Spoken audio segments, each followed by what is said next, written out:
Вы когда-нибудь пропускали свой рейс, опоздав на самолет всего на пару минут? Или, может, теряли багаж и оставались в чужой стране без вещей? За прошлый год я совершила 24 перелета и побывала в 10 странах. Для среднестатистического человека перелет на самолете – это стресс.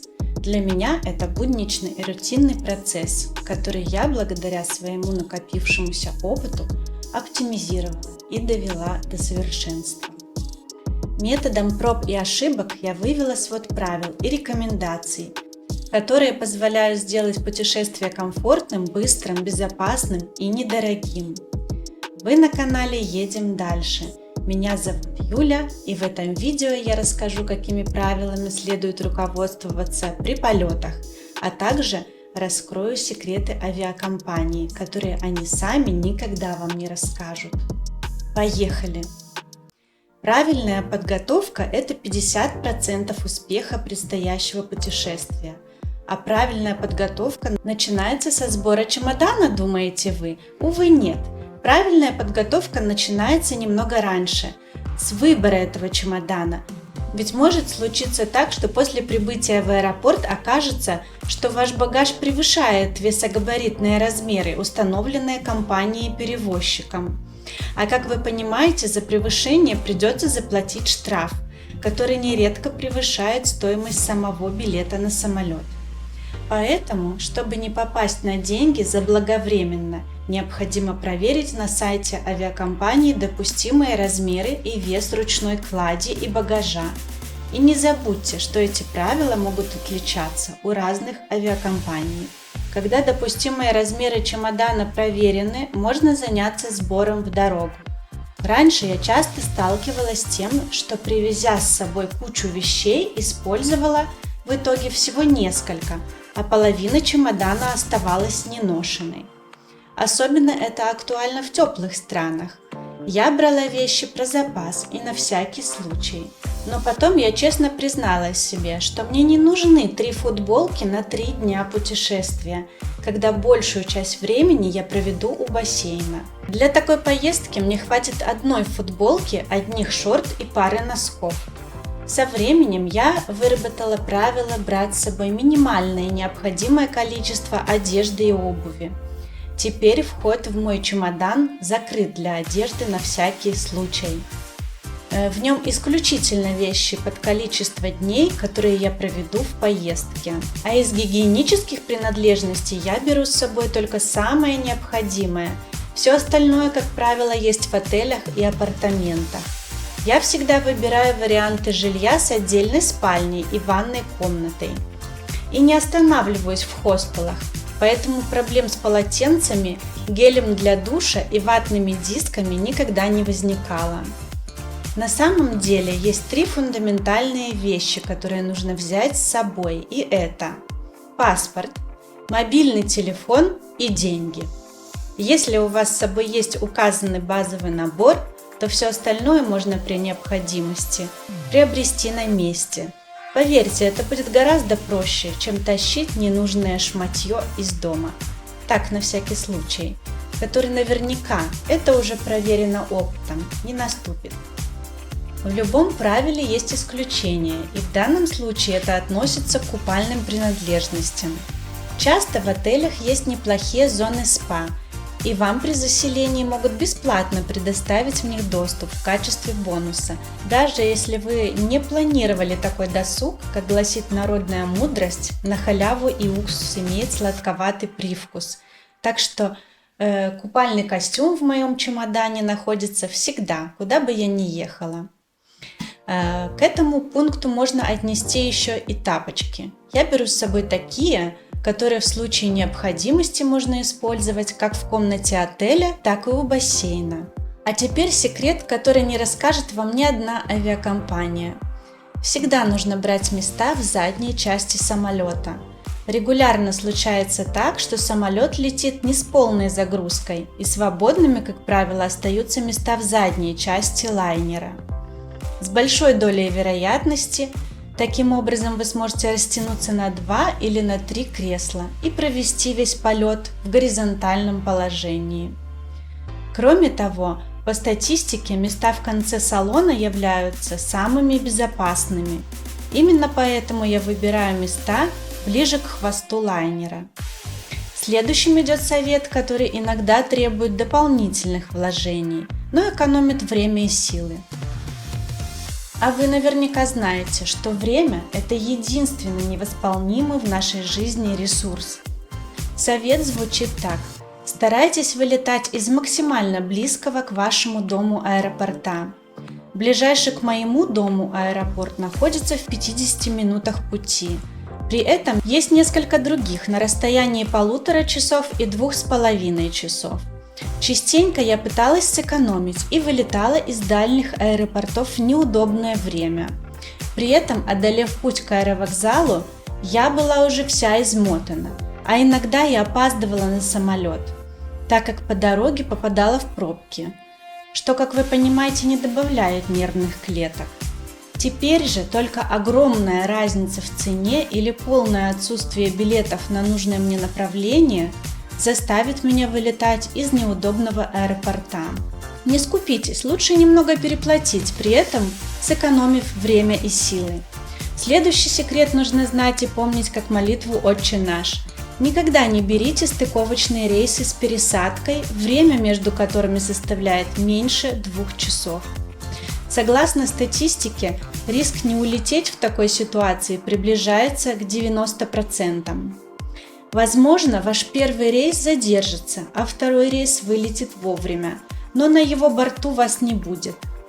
Бывало и так. Даже если вы успеете добежать до самолета вовремя, то есть вероятность, что ваш багаж не успеют перегрузить, потому что на его перегрузку требуется минимум 1 дополнительный час. Отсюда вытекает еще один лайфхак. Если вы летите с пересадкой, то лучше берите с собой только ручную кладь и не сдавайте чемодан в багаж. Если же в транзитном аэропорту вам придется проходить паспортный контроль, это тоже занимает дополнительное время, и нельзя исключать, что у офицера пограничной службы не возникнет к вам дополнительных вопросов. Нужно учитывать и размеры аэропорта. Например, в аэропорту Лиссабона путь от одного терминала к другому внутри здания занимает 40 минут, что прямо указано на информационных табличках. 2 часа – это такой минимальный минимум. Сейчас я не летаю со стыковкой, если между рейсами нет промежутков 3 и более часа. Лучше спокойно выпить кофе в ожидании рейса, чем сдавать на мастера спорта по челночному бегу, спортивному ориентированию и регби одновременно, в попытках не опоздать на стыковочный рейс. Следующая рекомендация поможет вам в экстренной ситуации, когда что-то напутали с вашим чемоданом, который вы сдали в багаж. Бывают случаи, когда вы прилетели в место назначения, а ваш чемодан, увы, нет. Готовы ли вы к этой ситуации? А должны быть готовы.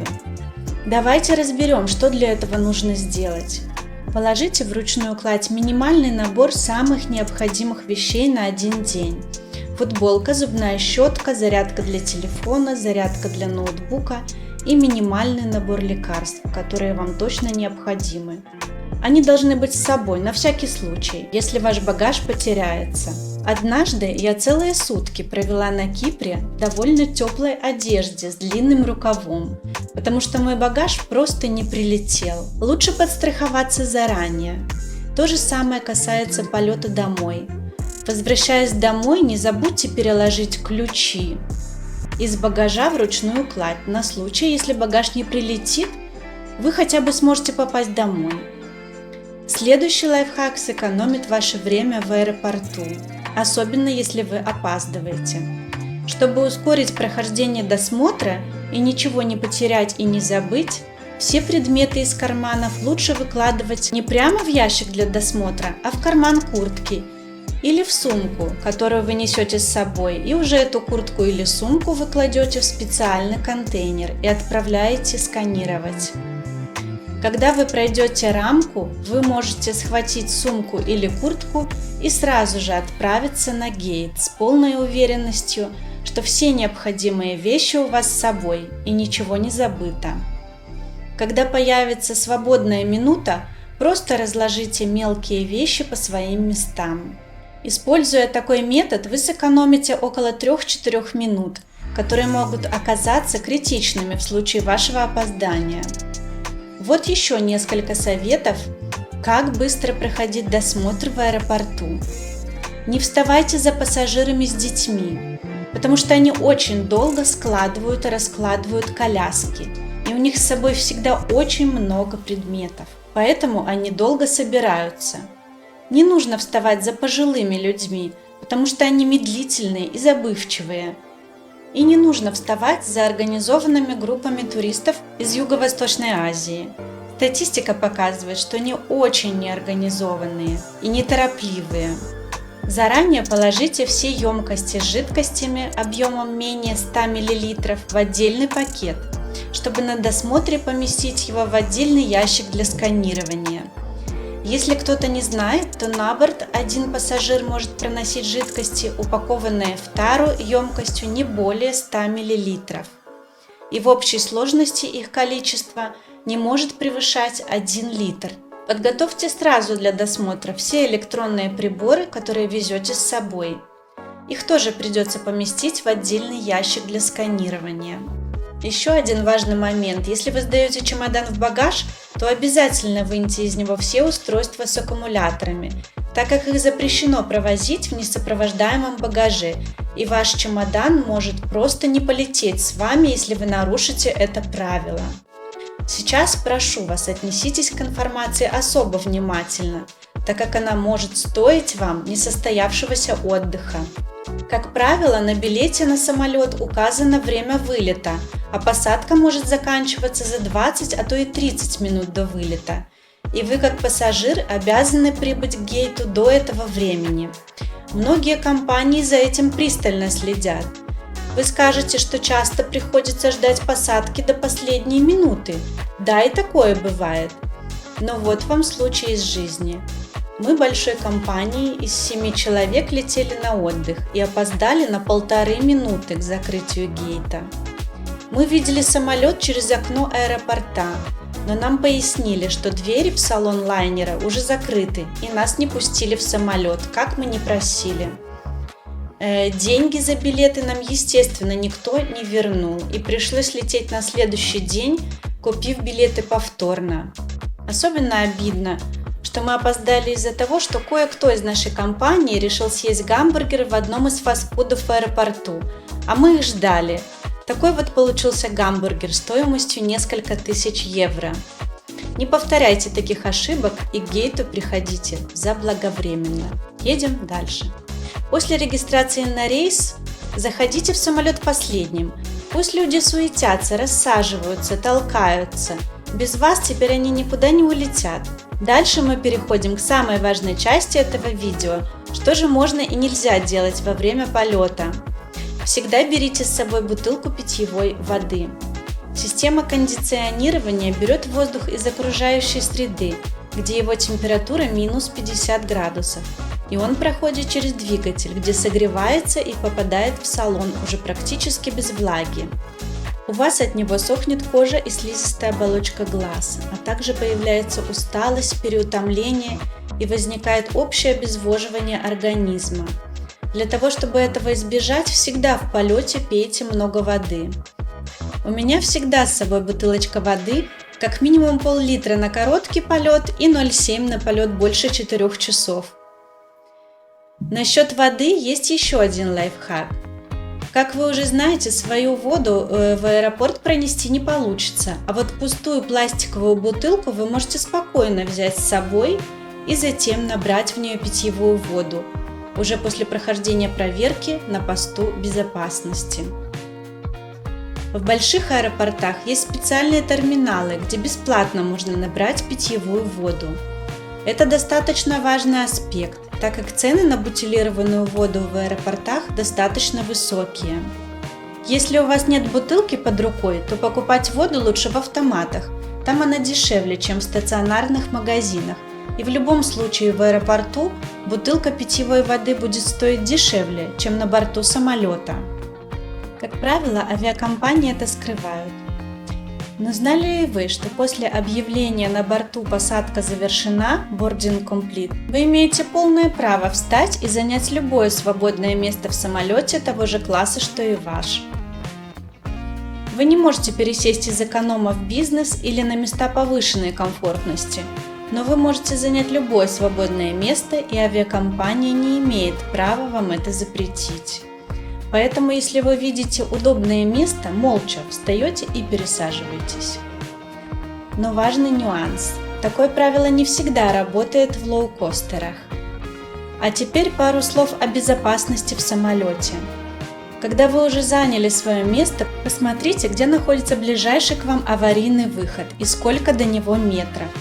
В случае экстренной ситуации вы будете точно понимать, в какую сторону бежать и сколько вам метров нужно двигаться в случае задымления. Это будет крайне важно, и, возможно, этот совет даже спасет вам жизнь. Еще одна моя личная рекомендация – никогда не расстегивать ремень безопасности в полете. Вы скажете мне: «Юля, но ведь пилоты видят турбулентность, они предупредят меня заранее». Да, но пилоты видят только большие зоны турбулентности. Иногда самолет может попасть в воздушную яму крайне неожиданно, и всех пассажиров просто подбросит к потолку.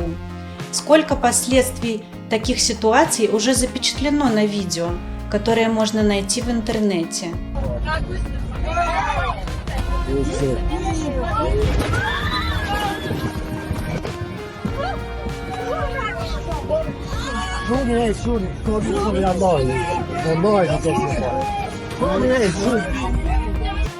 Если вы будете не пристегнуты, вы можете удариться и получить травмы. Поэтому после того, как самолет закончил взлет и погасло табло «Пристегните ремни», вы можете ослабить ремень, чтобы вам было удобно, но лучше не расстегивать его полностью. После окончания взлета я также рекомендую немного ослабить шнурки на вашей обуви или снять ее вовсе. Ведь неспроста в бизнес-классе дают тапочки во время полета. От долгого нахождения в положении сидя ваши ноги отекают, и им требуется чуть больше свободы. Но перед посадкой, когда самолет начинает снижение, не забудьте надеть свою обувь обратно, потому что в случае экстренной ситуации вам будет гораздо удобнее и безопаснее двигаться по самолету в ней. Вот еще несколько советов, которые вам точно пригодятся. Мой вам добрый совет: не пейте алкоголь до и на борту самолета. Дело в том, что когда самолет находится на высоте 10 тысяч метров, давление в салоне эквивалентно высоте 2300-2800 метров над уровнем моря. То есть как будто бы вы находитесь достаточно высоко в горах. Для вашего организма это стресс, и алкоголь окажет более разрушительное влияние на ваш организм, чем на земле. Поэтому постарайтесь минимизировать его употребление.